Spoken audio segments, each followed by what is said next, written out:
Welcome to Player Prop Picks with the Professor, the show where a real statistics professor gives you player prop bets. I'm your host, Professor Sides, and in this episode of Major League Baseball props, I will discuss 6 picks that I think make for good bets for games scheduled to be played here on tonight, Friday, June 30th, 2023. Remember, if you're interested in full game projections of picks on every single MLB game, sign up on Dub Club. That link is in the show description. Cost is under $1 per day, and you will get so much information you won't even know what to do with it. No, it's kind of a joke. You will get a lot of information, but it is parsed such that you can, whatever style of better, level of better you are, you can take advantage of that. So much good information over there. So many good picks on Dub Club. Again, cost under $1 per day. So sign up if you haven't yet. That link's in the show description. You'll also get exclusive access to our Discord chat where we have a lot of fun and discuss all sorts of bets, live bets, anything goes over there. And some of the people who are there can attest to that. Remember that sports are unpredictable, so the discussion of this show projects a typical game, does not try to forecast it to a T, as that'd be a foolish and impossible goal. As I always say, understand good and bad variance will occur. So the long-run profitability has been proven. Winning every single day is an impossible reality for any gambler. Tuesday went with 4 pitcher props, and all 4 hit. Maybe I don't know how to pick hitter props. I think the biggest issue with hitter props, and I haven't done well with them so far, is what I said from the start, which is hitter props are tough because you get 4, maybe 5 at bats. And if he doesn't do it, then no one else can help him. With pitchers, you just get such a larger sample size. And I think the pitcher part makes sense. I've talked about, I spent a lot of time with my modeling on pitchers. And I think that's where we can really shine. So I'm not surprised we've done really well with the pitcher props. So that's kind of what I'm going to focus on exclusively here, unless something jumps out at me. Today, all 6 picks are pitcher props. You don't have to do all 6 of them. Listen to what I say, look at the numbers, look at the prices, see what you like. I'm going to give one that's got a little more juice on it, but I do think the probability exceeds the juice. The rest are close to even money. So, like I'm always saying, take what you like and leave the rest. If you want to put a few in a parlay together, that's fine, or take some individually. I'm trying to give you some good things to think on here. But before we get to it, do remember Thrive Fantasy. It's an official partner of Picks with the Professor. You can pick an entire lineup of players and enter into a contest against other people, or simply choose between 2 and 5 player props that you like, and you win if they all hit. New users that use the promo code SIDES or the sign-up link in the show description will receive a 100% first deposit match up to $250. So sign up today to take advantage of some free money. Also, new users have the opportunity to select Shane McClanahan over 0.5 strikeouts tonight. He'll probably get 1. So if you aren't already signed up, today's a great day to join Thrive Fantasy and take advantage of what should be a sure winner for your first pick.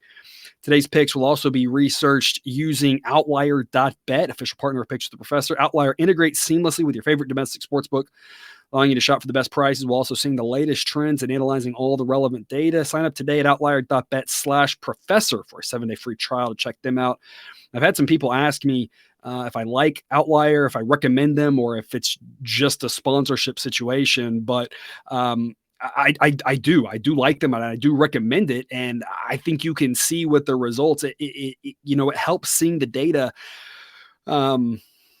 It just presented in a nice way. Again, if you want to look at more recent data, if you want to look and some pitchers, that makes a lot of sense. I'm talking about more pitchers than anything else here. Some pitchers that makes a lot of sense. They add a pitch, they change up something, right? And you hear it on the broadcast and go, oh, I wonder how he's been doing since that's happened, right? You can look at more recent, you look at the whole year. You could see last year, I'm going to talk about that. There's a pitcher today we're going to talk about that I think is being priced based off of last year, and not realizing that this year he's not as good as he was last year, right? So it just provides so much good information when you're making these prop bets, and you can see how it's helped me. I'm taking what I do with my modeling, my pitcher modeling, and combining it with Outlier, and I think it's a pretty good winning formula for me personally. And I think if you haven't signed up yet, take advantage of that 7-day free trial and see if you can do the same thing. That little plus expected value thing is a great way to just catch your eye on something. And again, it's a great resource if you're just thinking about a player. You can just search by player and see all his available props or things like that. It's just so much good data on Outlier. So I definitely do recommend that. So let's get to it here. We're going to start off with Seth Lugo under 4.5 strikeouts. You can see here, according to Outlier, it's expected value positive. Barely, only 0.3%. So they recommend putting a small amount of your bankroll on it. And this is, of course, and I don't want to dive too much into Kelly. If you're familiar with Kelly, you're already aware of this. Sometimes the math will show this as a really low or really high number, and you have to have, kind of your own what works, right? There's a minimum threshold bankroll that you might say, even if it says 0.35, if you like it, maybe you're just going to put 1%, right? As kind of your minimum play based off of your bankroll. And on the other side too, on the high side, right? If it says 8%, you might say, I'm not gonna put 8% of my bankroll on a pick. I'm going to cap it at 5 or something like that. So this one is showing only barely expected value positive. I put a little bit more than this on it. I like this under 4.5, mainly because of two reasons. Number one, you could see here he's had 10 starts in 2023. And while he has done really well so far, if you notice, home game, all right, in San Diego, which talk about is one of the most pitcher-friendly ballparks. Game at Atlanta in April, where it's cooler. We're talking about Atlanta is a more pitcher-friendly ballpark of the cooler weather. Home game in a dome, which Arizona, before the humidor, they were the second team in baseball to have the humidor. Before the humidor was a pretty hitter-friendly ballpark because of the elevation. But with the humidor, once they started adding that a few years ago, it's been pretty park neutral. Didn't get there on the road. Home game, at Minnesota in early May. That's not really hitter friendly either, right? Didn't get there even in a home game. Didn't get there in a home game at San Francisco. It's a neutral park. He hasn't pitched anywhere difficult. And this is a game at Cincinnati. It's going to be in the 90s from first pitch to last pitch in one of the smallest ballparks in the country. The ball is going to fly. Now, how does that affect strikeouts? It means he's going to give up a lot of runs. Everybody's going to give up a lot of runs in this game. It's going to be a score fest. And I think that there's some, and Outlier seeing this too, right? They're not going to say, hey, take something that only is going to hit 30% of the time at minus 108, unless they're looking at other stuff too. What are they looking at? They're looking at the fact that he's not going to go very deep. Now, do you take this or do you take the outs? A lot of the out props for him, I think, are a little bit too low. I think there's just better value on the strikeouts, but the out prop under that makes a lot of sense too. Hot day in Cincinnati, fade all the pitchers in this game because they're not likely to go deep. And if you're not likely to go deep, you're not going to get a lot of strikeouts. I think there's value in this because people don't realize that the park and the weather are going to make it really, really difficult for him to go deep. And so I'm on the under 4.5. That's my favorite fade in this game, but there's a lot of fades you can do with strikeouts and outs on these starting pitchers in Cincinnati because, it's one of those where if you make 4 bets, you're probably going to win 3 of them. So one of this is my favorite of all of them, but a lot of ways you can fade pitchers in Cincinnati on a hot day today. Also going to grab Pablo Lopez under 18.5 outs. Some juice on this one. I like this pick because of the number at 18.5 means he can go 6 innings and we're fine. If you see what he's done this season, yes, he has crossed that threshold a few times, but he's gotten to 17, 18 a lot.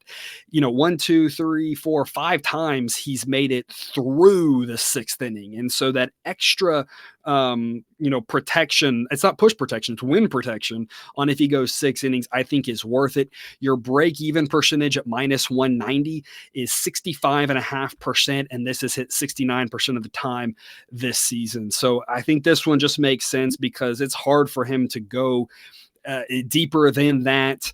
It's not so much that it'll be insanely hitter-friendly in Baltimore. It'll be a little hitter-friendly. You have a slightly hitter-friendly ballpark, slightly warm night. So it's not really much about the weather.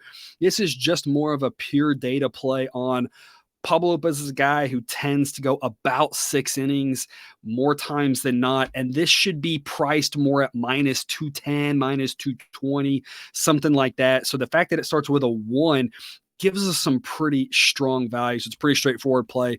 According to Outlier, it's 2.4% expected value positive. They recommend 4.5% of your bankroll. I'm not sure I would go quite that high, but this is, again, an interesting scenario because you're talking about such a high juiced pick. And that's where you've got to figure out what makes sense for you. This is why on my picks on money line games, why I do the whole adds up to 3, adds up to 4, adds up to 5 thing, because we have to be careful of how we handle the big minuses and the big pluses. And this is that big minus. You got to think about how you want to handle it.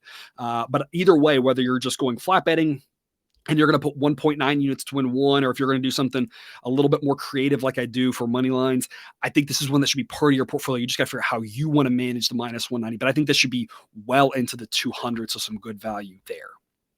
I'm going to take Carlos Carrasco under 4.5 strikeouts. Nothing about the weather on this one. This is simply like the Mets are terrible. All the Mets pitchers are terrible. It seems like even Scherzer and Verlander have been disappointing this season, and those are their 2 best pitchers. He's gotten to this number 1 time, and it was his most recent start, but otherwise he seems to be pretty consistently 3 or 4 strikeouts. So, I mean, this one's as straightforward as it's going to be hard for him to go deep enough to get the strikeouts. He's not been a huge strikeout pitcher. And on top of that, I think this Giants offense is underrated. And so I think that's kind of where we're getting a little bit of the value here, is that if people don't realize that this offense that he's facing is better than it is, then they're not quite calculating in the fact that he's more likely to get run from the game an extra inning early, go deeper into the pitch counts, deeper into the, that sort of thing, and not make it as deep, which is going to prevent his strikeouts. Again, you could look at outs. I think his outs problem was I just didn't like where the number fell. I think there's a little bit more value here on the strikeouts, but if you want to go under outs as well, again, those are so highly correlated. According to Outlier, expected value positive here, 2.6%. They recommend a little over 2% of the bankroll on it. Pretty straightforward. He's not been getting there. I don't see why tonight changes. It's not set up for success because it's going to be a pitcher-friendly ballpark and a warmer night, which cancels out completely. So it's not like he's going to get the edge of pitching at home, really. And he's just not been getting there. So I'm just going to go under 4.5 for him. I will go over 4.5 though for his countermate Alex Cobb. Again, like I said, pitcher-friendly stadium, hitter-friendly weather, all that cancels out. And so we just get to look at the teams. This Mets offense has been really disappointing, so it's a good way to fade them. Alex Cobb, y'all know if y'all been watching the show for any time now, he is my boy. I've been backing him, telling y'all for well over a year now how good he is. He's been so good to us backing him. I want to figure out ways I can back Cobb. He's hit this number 71% of the time. I mean, he's been really good. I still don't think people realize how good he is. So whether you're taking strikeouts or whether you're taking outs, either one makes sense. You can come over here though. There's not an outs prop right now. So I don't have that number to look at. You can see here, I just have the K button. I don't have another button to click on. So there's no outs prop for now, but whatever it is, over makes a lot of sense. It's a little bit tougher to pull the trigger on over if it's 18.5, but anything 17.5 or lower, I would definitely be going over. I think he can get us 6 full innings here. When you look at what he's done, he's bounced back and forth, but on average, it's been about 6 innings. You could see 5, 7, 7 lower, 7, so 6 innings, I think, is probably what we're expecting on this one. And part of the reason why I like the strikeout prop a little bit more, because he's been a little bit all over the place with the outs, but you see the strikeouts have stayed consistent. Here he went 7 2/3 with 7 strikeouts. Here he only went 5 innings, but he still got 7 strikeouts in those 5 innings. So while he's bounced around a lot with the innings, the strikeouts have definitely been there for Cobb. And like I said, I want to find ways to back him. I like the outs over, but the strikeouts over is my favorite way to back him. Outlier doesn't seem to like Cobb as much as I'm not sure if anybody does, but it's been working for us. So I want to keep backing him because my model believes in Cobb. And so I think there's value backing his over 4.5 strikeouts. I'm going to go under on Matthew Liberatore, 3.5 strikeouts. Look, first off, Outlier thinks this is a positive predictive value, 1.36, 1.26 here. Also, this guy's just not good. I mean, it's that simple. According to my model, he gets a 118 rating. 100 is average, 15 is standard deviation, higher is worse. So, I mean, you're talking about a full standard deviation worse than league average. There are not many pitchers who continue to get starts above 115. There are a few, and they tend to do it for bad teams. The Cardinals, I guess, might be a bad team. I don't know. They're confusing, and they should be better than they are, but they aren't. And so you've got a guy here who, has only gone 6 innings one time. In general, you take that one out. That was a home game, and we talk about St. Louis, if it's chillier, can play pretty pitcher friendly. You take that one out, it's 5-5, 4-4, 2 1/3. This one was, one of the games over in London. So I mean, you can probably throw that one out too. So you're looking really, you take the highest out, take the lowest out, right? You're looking 4 or 5 innings, right? And it's just hard to get that many strikeouts in 4 or 5 innings. You see, he's done it twice, where he's gotten over this number. But in general, I just don't think he's very good. And so I'm looking for a way to fade him. According to Outlier, the strikeouts is the better way to do it. It's the more positive expected value way to do it rather than the outs. But whether it's under on outs or under on strikeouts, I think either one is fine. I'm not saying the Yankees light him up. The Yankees offense without Judge is not very impressive, but I just think Liberatore is not very good, and it's not going to be a hot night in St. Louis, but it's not going to be a particularly cold night either. So it's not going to play nearly as pitcher friendly as it can play. And I'm looking to find ways to fade this guy because I don't think he's very good. So that's pretty straightforward there. And the last one here, I'm going to give you Shane McClanahan under 6.5 strikeouts, plus 105, plus odds here is nice. Slight positive expected value. My model is not a huge fan of McClanahan relative to how good he was last year, relative to what we thought he would be coming into this season. He's still a really good pitcher, and I want to make sure that's clear. I'm not trying to say he's not a good pitcher. What I'm trying to say is relative to the expectations, I don't think he's been that good. The ERA is mostly there, but when you look under the hood, he just hasn't pitched as well this year, and pitchers have up years and down years, even with the underlying metrics, right? It's not just the ERA. And I just don't think this is a great year for him. And you can see this. He hasn't reached this number in 56% of his starts. And notice 4 of the times that he did, he only got to 7. Why is that meaningful? Look at last year. A bunch of 7s, a bunch of 8s, a bunch of 9s. He went over 6.5 strikeouts 2/3 of the time last year. Now, something that's interesting, and I can't explain this because I'm not in the dugout. I'm not talking to him. I'm not the pitching coach. Look at how amazing he was at the start of the season. And then look at how the strikeouts drop. People weren't quite as fooled by him down the stretch last year. Was that fatigue? Is that a young guy where the book's kind of finally out on him? They have enough tape? I have no idea. I'm not, that's not my job to figure that out. It is my job to figure out is he was really incredible. And then not quite as good down the stretch. And that's continued this year as well, where he's mostly just not missing as many bats. Now, again, he's still really good. Model gives him an 81 grade. That's still a full standard deviation better than league average. Still good. It's just that I think he's being priced like last year Shane McClanahan, and I think this Shane McClanahan is one step back, which is still good, but I think there's some value on this pick because of that. My model indicates that we should be fading him. We've mostly faded him pretty early, from fairly early on this season. It's had mixed results, but part of that is because the Rays offense is so incredible. So fading him in the game, when their offense is so good, it kind of doesn't matter if you give a bunch of runs, if you score a bunch of runs, right?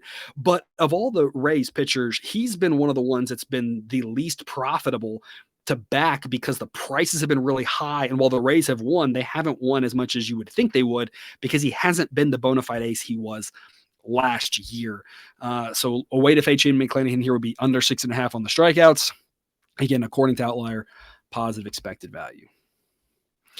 And that's all I've got for you here today. Thanks for tuning into this episode of Player Prop Picks with the Professor. Don't forget to subscribe so you can ensure the sports betting content provided on this channel jump right into your feed. I will be back again to cover Saturday's baseball slate soon enough. But until then, as always, best of luck. And remember, you can get your betting money, but please don't bet your eating money.